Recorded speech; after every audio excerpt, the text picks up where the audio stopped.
தஞ்சை மாவட்டத்திற்கு பல்வேறு நிகழ்ச்சியில் கலந்து கொள்வதற்காக தமிழ்நாடு முதலமைச்சர் காலையில் புறப்பட்டு தஞ்சை மாவட்டம் கல்லணையில் தங்கியிருந்தார். தங்கியிருந்த பின்பு தஞ்சை மாவட்டம் கல்லணையிலிருந்து டெல்டா பாசனத்திற்காக தண்ணீர் திறந்து வைத்தார்.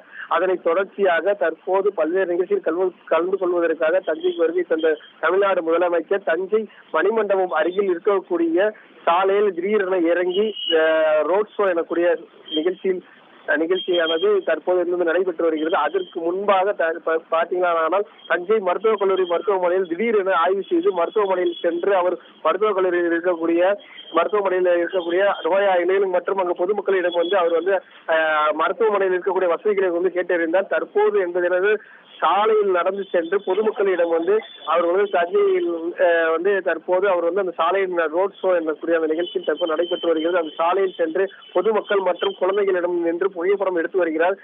இது தொடர்ச்சியாக தஞ்சை மணிமண்டபத்திலிருந்து ராமநாதம் ரவுண்டானா என்று இருக்கக்கூடிய இடத்திலிருந்து தற்போது நடந்து வருகிறார். கிட்டத்தட்ட 2 கிலோமீட்டர் தூரம் அளவுக்கு அவர் நடந்து சென்று தஞ்சை பழைய பேருந்து நிலையம் அருகில் இருக்கக்கூடிய அண்ணா சிலையை திறந்து வைத்து அதன் பின்பு அவருக்கு ஓய்வு எடுத்த பின்னர் நாளை தஞ்சையில் இருக்கக்கூடிய தனியார் திருமண மண்டபத்தில் நாளை கலந்து கொண்டு பின்னர் தஞ்சை மன்னர் சர்வோஜி கல்லூரியில் அரசு நிகழ்ச்சியில் கிட்டத்தட்ட 1 லட்சத்திற்கும் மேற்பட்ட பயனாளிகளுக்கு நலத்திட்டத்தை வழங்க இருக்கிறார்.